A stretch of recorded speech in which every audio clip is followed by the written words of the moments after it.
Okay, so this first one, we're going to convert this 2.34 tons per yard into grams per centimeter cube. Yeah, thanks. Why would anybody measure anything in tons per yard cube? How could that possibly be a valid unit? Did I just make that up just to annoy you? It's really possible, but it actually isn't the case. It's actually something that's used. Yeah. Could be cement, but most likely not because they know the density of cement, so they wouldn't bother with it. But this is something that they do all the time. No, not scrap metal, but that's a good guess. Yeah. Dirt composition. Why would I want to know the density of a ton of dirt? You might want to put something on top of it. Possibly, but more important than that. Is it to kill something? No, Is it mixed with stuff? no, second. If it's mixed with all kinds of stuff, so when you Well, what try kind to- of stuff would I care about it being mixed with? Well, there's rocks. Sure, okay. Precious metal. Precious metals. So if I'm gonna have a mine, right? I'm gonna go dig for gold. I just take a big old chunk of the gold or the soil, right? And I mass it out. I check its volume, and then I get its density. And if the density of that soil is high, what is probably in it? Gold, possibly, or a metal that's got a high density. If the density is really low, it's probably just full of silicates. Move on, find a different spot. So there's two ways to mine gold. You could find a place where there's just a boatload of gold all stuck together in a vein. That just doesn't happen. Or you could just scoop up a bunch of dirt that has a whole bunch of tiny, tiny specks of gold in it and then filter the dirt out for it. I don't know if you've seen pictures of what strip mines in Canada look like. We're talking about something the size of Hood River County. Just a big circle. They just keep digging and digging and digging and digging and digging. And it's a wasteland. And the middle of it is a giant pool of like gorgeous colored, ridiculously toxic water. Why is the water toxic? The chemicals used to separate out everything. No. All about dose makes the poison, right? So there's going to be a bunch of chemicals inside of soil, and each one of those chemicals has the potential to kill you, but it's dispersed over a huge Hood River County-sized chunk of soil. And now it's been rained on and all accumulates down in this little section of pond or a lake or whatever you want to call it.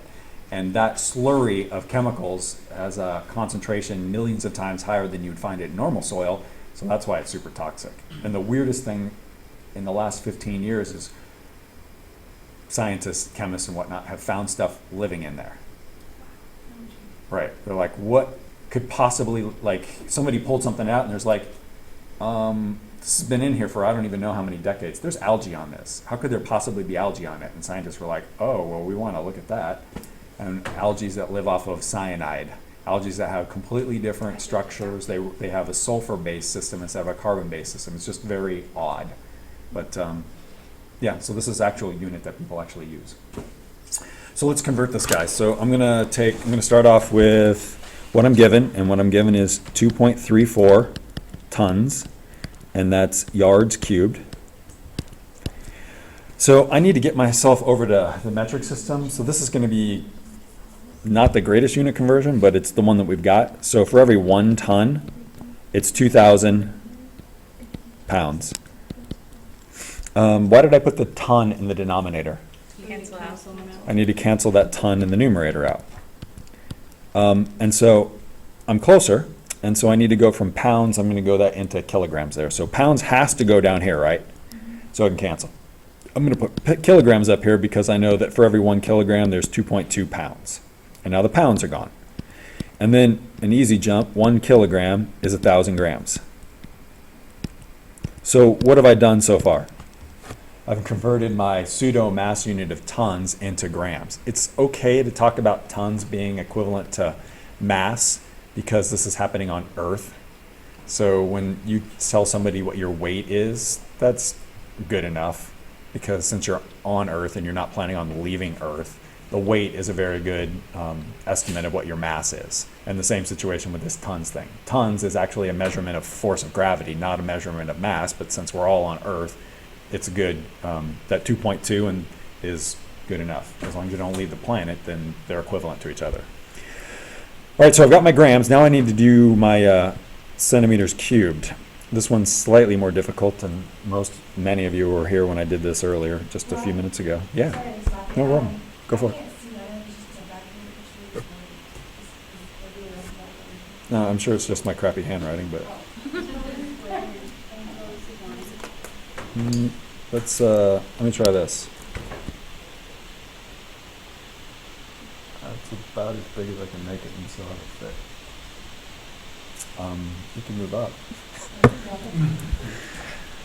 I'm going to shrink that back down. Okay, so what am I going to do with that yards cubed unit? How? What am I going to do with it right now?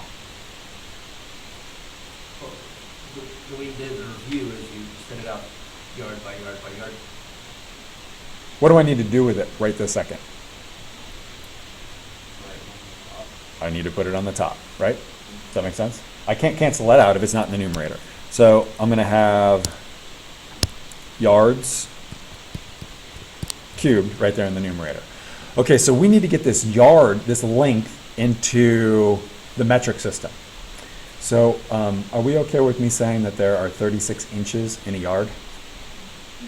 There are 3 feet in a yard, right? And each foot is 12 inches, so it's 36. I'll just make it one step closer. So what I'm going to do is say that there are 36 inches for every 1 yard.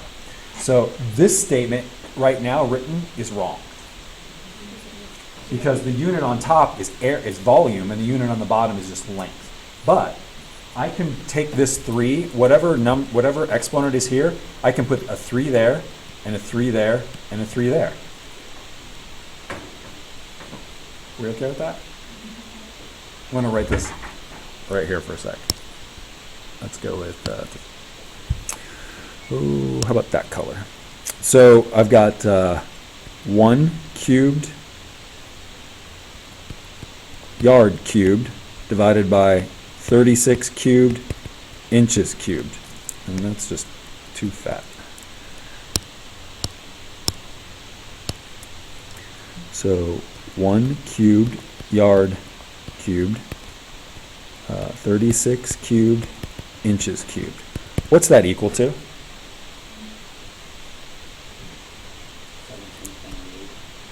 Okay, I'm gonna, what is that, expansion? No, it's probably not even expansion. Anyway, I'm just gonna write it out. 1 yard divided by 36 inches times 1 yard divided by 36 inches divided by 1 yard divided by 36 inches. Are you okay with that? So there's 3 ones, all in the numerators. There's 3 36s, all in the denominator. There are 3 yards in the numerator, and there are 3 inches in the denominator. That's all this means. That's what this right here, it means that. So if I could write 1 yard and 36 inches, and if I did that, this 1 yard would cancel out one of these this exponent. And then I could write 1 yard, 36 inches again, and then the second exponent would be gone. And then I could write it a third time, and then all of the yards would be gone, and all 3 of the yards in the numerator would be gone. And I have 3 inches on the bottom all multiplying each other. Or I can just do it in one box, which is what I did. Okay, so this yards cancels out with that yard cubed. Seriously. All right. So I'm not quite done. I need to go over to centimeters. So what's the conversion from inches into centimeters? 2.54 inches. No. 2.54 centimeters is 1 inch. Yeah. Okay. So what am I going to do with that inches cubed right now? Put it on top. It has to be on top so it can cancel out. And so then I'm going to say inches converts into centimeters, and I got a cube there, and I got 2.54 there, and I got 1 there. And then my inches cubed can cancel out. So what units do I have left? I just have the gram one and I have the centimeter cubed one left. That's it. Everything else has been canceled out. So now I just need to make sure that I plug this into the calculator correctly because my units are grams per centimeter cubed, and I don't.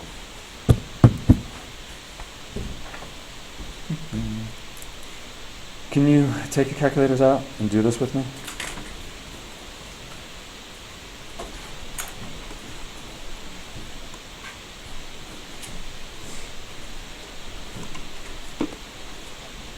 This is how I'm typing this into the calculator.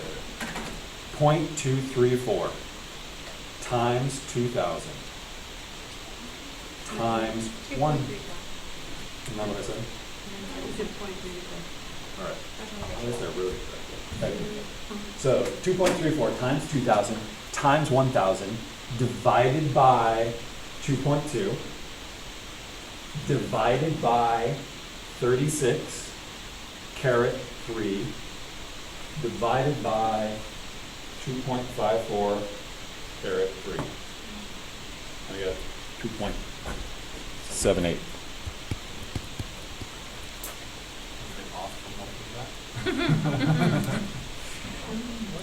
We didn't cube anything. So, okay, well that's a huge problem. But usually the way people mess these railroad tracks up, the first 3 times that they do them, is they'll type the 2.3 times the 2,000 times the 1,000 divided by 2.2 times 36 cubed times 2.54 cubed. These aren't times. These are times if they're in the denominator, and if you would like to multiply them, fine. But when you put 1,000 in here and hit the divide, if you put a parenthesis in and type 2.2 times 36 cubed times 2.54 cubed, close parentheses, then it would work. And it would actually look really, really pretty on your calculator. Like it would actually show you those numbers in those positions.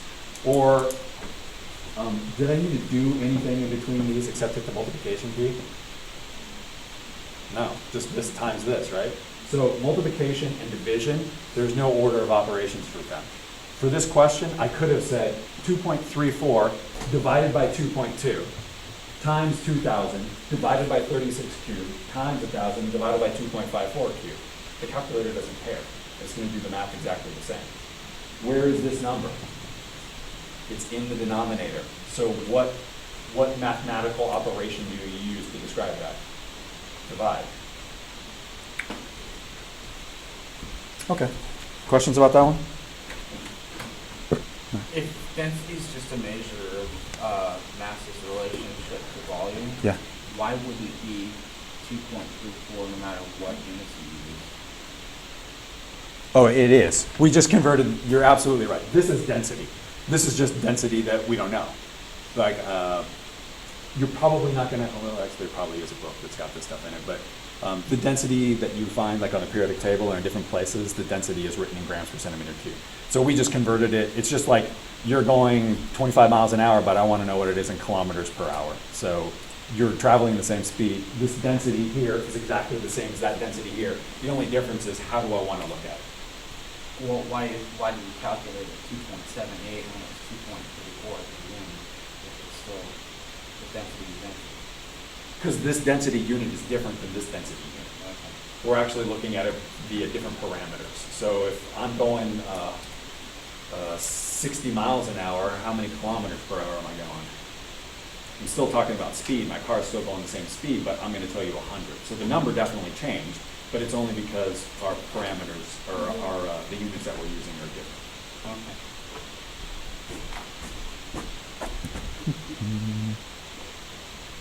So this guy here, we're just going to convert this.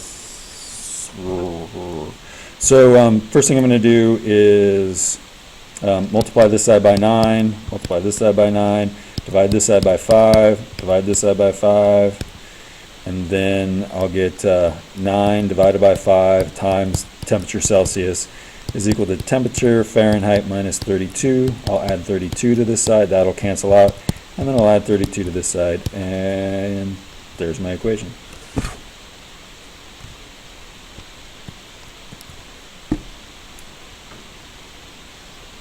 How many sig figs are in this question here?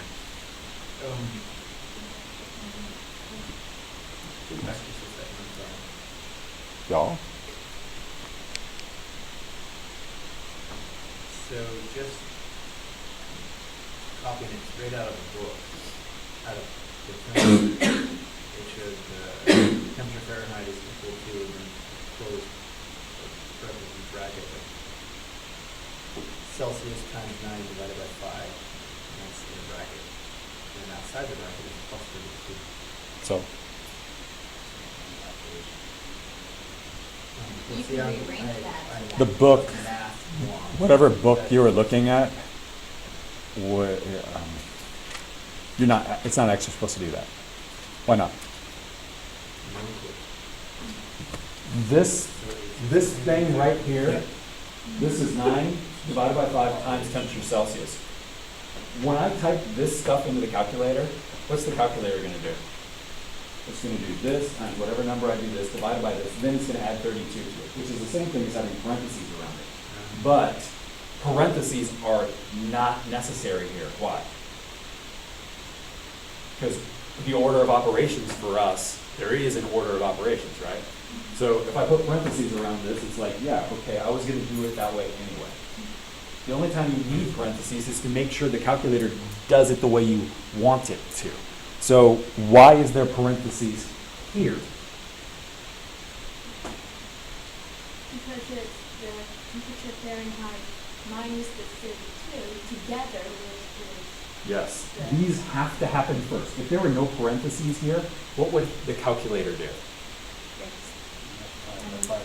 It would say 32 times 5 divided by 9, then whatever this equaled, it would subtract it away from the temperature Fahrenheit, which is not how you do, this is not the conversion. So you only need the parentheses if you need the parentheses. We don't need them over here. I mean, you'd like to put them in, it's fine, but they're not necessary. How many sig figs are in this next question? Everybody good with 4? Okay, so my answer should have 4. Okay, so I've got a degrees Fahrenheit, and I want to convert that into degrees Celsius. So my degrees Celsius is going to be equal to 100 degrees Fahrenheit minus 32 times 5 divided by 9. Is what I have written there okay? I have to have the parentheses here. If I don't have the parentheses there, then this problem, my answer is going to be wrong. So let's do it both ways. Let's do it the correct way first. So somebody got a, before we do any math, what should this number be around? Around 37. A little above 37. Why? 98.6. 98.6 is body temp, 37 is body temp. So this answer had better be like 37 point something or other. So I've got 100 minus 32 equals times 5 divided by 9. Whatever when it gives you the fraction. Oops.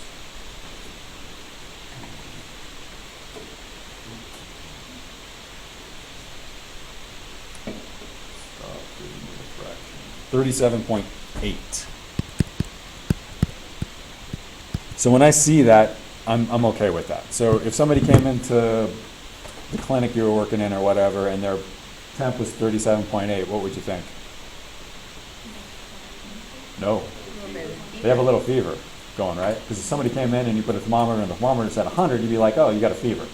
Yeah. So the only thing is, when I punched it into my phone, I came up with a 37.7, and it kept going for a while. Don't we want 4 sig figs? So Oh, I'm sorry, it's 4 sig figs. I was thinking it was 3. Absolutely. It should be 37.78 degrees C, for sure. Let me do it the other way. Let me type this into the calculator where it's 100 minus 32, sorry, minus 32 times 5 divided by 9.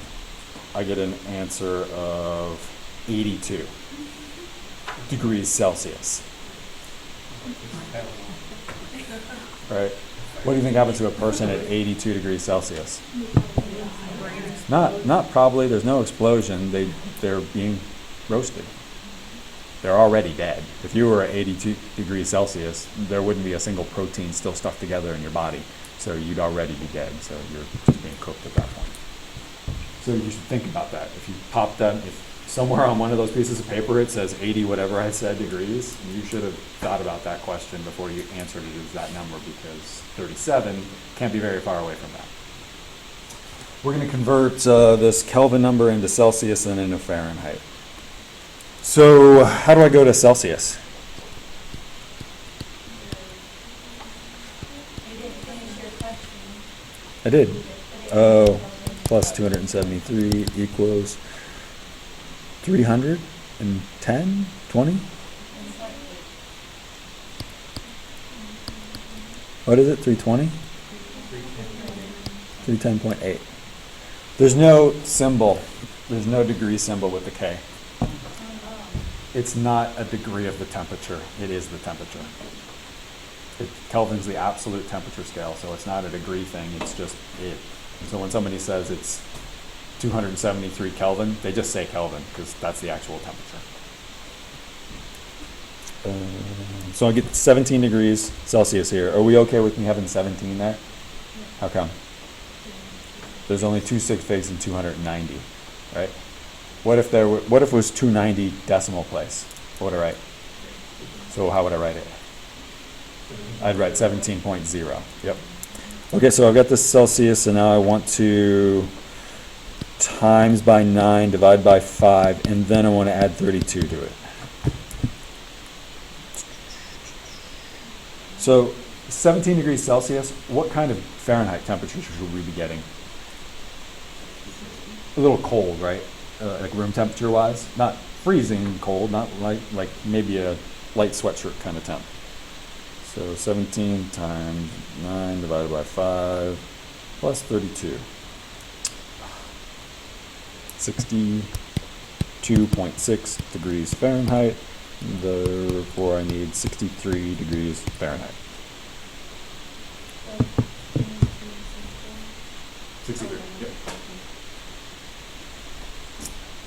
Questions about that one? Next question. Somebody got an answer for me? That's the best one. How tightly packed something is.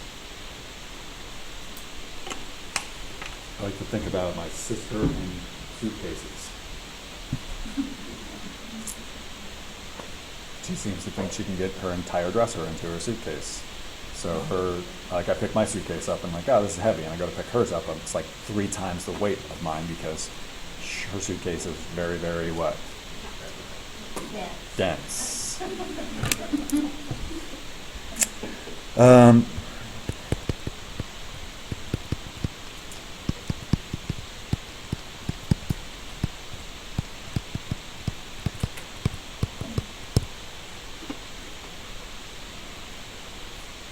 Okay. We shouldn't have to do any math to do this. The answer to the question can just be yes for the second part, right? How do you know it's yes before we do the math? Not because it's wood, because that's like one of the favorite things I used to do with my blue healer is find a waterlogged piece of wood and throw it into the water and he would go after it and he'd be confused in a circle for like 3 minutes before he realized that's not floating. Because it's less than 1 gram per centimeter cubed. The number I'm going to get if I take my mass and divide it by my volume is going to be a number less than 1. So since that's the case, then my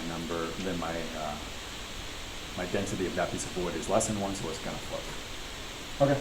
So my actual density here, when it's asking for this question, the density of a piece of wood, what do I want you to think about?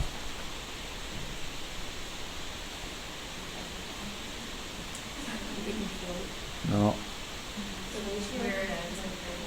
I want you to think density has units of mass divided by volume. That's what I want you to think about. And so then you say, okay, this is a mass and this is a volume. So I'm going to take this number here that's got a mass unit and then this number here that's got a volume unit and I'm going to divide that into that and then I'm going to get some volume or mass divided by a volume. That's what I want you to think about.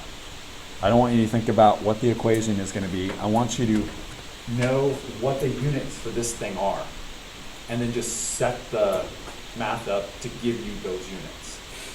And what does this equal? Point what? 0.896. So then I'm going to have 0.90.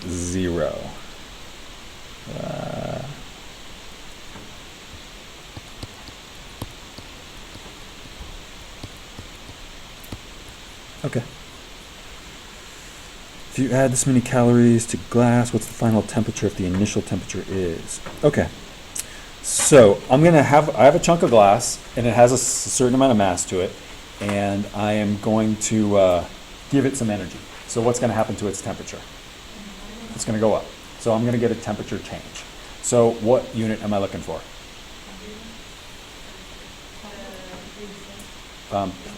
Kelvin would be okay, except it's probably going to be degrees Celsius.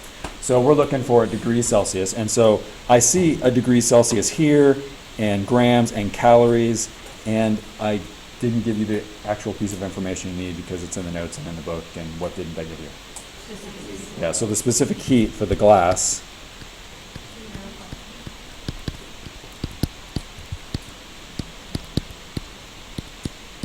Okay, and that's where I'm going to get my degree C from.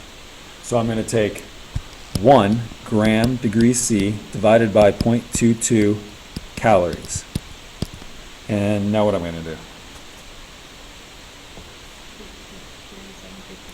Why does the 3750 calories go in the numerator? So I can cancel that calorie with that calorie. Now what am I going to do?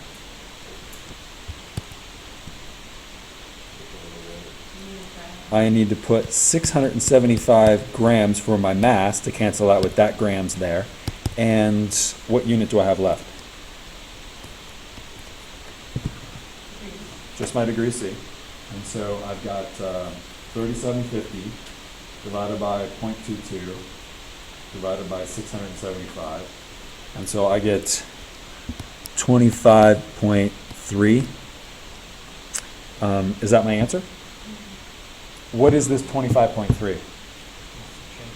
That's how many degrees this piece of glass temperature went up. But this question asked me what the final temp is. So then I have to know what its initial temp was. And its initial temp was 15. So what's its final temp? 40.3 degrees C. And since I only have 2 sig figs in this degree C here, my answer is 40 degrees C.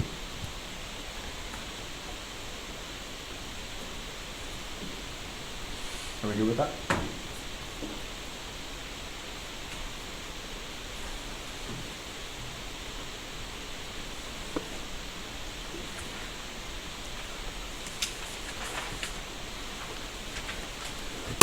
Okay, I didn't actually want you guys to use the numbers from this other than just figure out a ratio. So we talked about mass and we talked about velocity and how those things affect the kinetic energy. So if I have 2 vehicles and they're both moving at 30 miles an hour, which one's going to have more kinetic energy? The more massive vehicle. So in this case, this F1450 pickup truck has double the mass.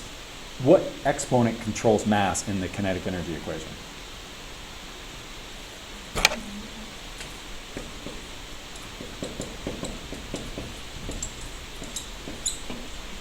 What exponent? 1. So there's a 1 here and there's a 1 there. Don't have to write them, but they're there. So if this number here doubles, what does this number here do? It also doubles. Okay. Well, this pickup truck has double the mass of the VW Bug. So what can you say about the kinetic energy of the pickup truck? It is twice as much. We didn't need to do anything except compare this and compare this. And I didn't have to worry about the velocities. Why? They're traveling at the same speed, so that's a wash. Okay. So now let's come down here. So I've got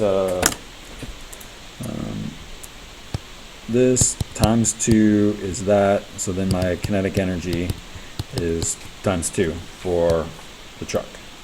So how about this next one? So I got 2 things to think about with this one.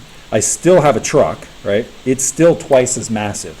So this number of pounds is twice as big as this. So because of the mass, what do you know about kinetic energy of the truck? Just based on that. Just based on mass. So the truck is going to have double the kinetic energy based off of mass. But now I'm looking at the speeds, right? So this speed is 1/2, or we'll go with double. So this is the VW Bug, and the Bug has double the speed. And what exponent controls the speed? A 2. So this isn't 2, it's actually equal to what? So because of the velocity, the bug has 4 times as much kinetic energy as the truck. But the truck has double the kinetic energy because of the mass, so what happens? Now the bug has twice as much kinetic energy as the truck does. So I've got 2 times bug kinetic energy.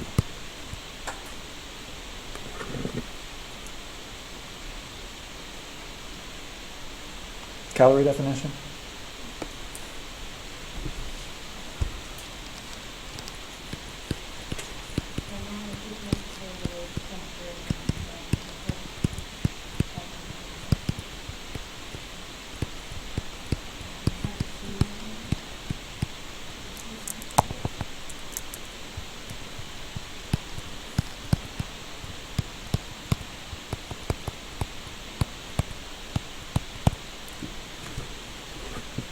So we're talking about 20 drops of water, temp going up 1 degree Celsius. That's the scientific calorie. And this is not the food calorie because the C is lowercase, not uppercase.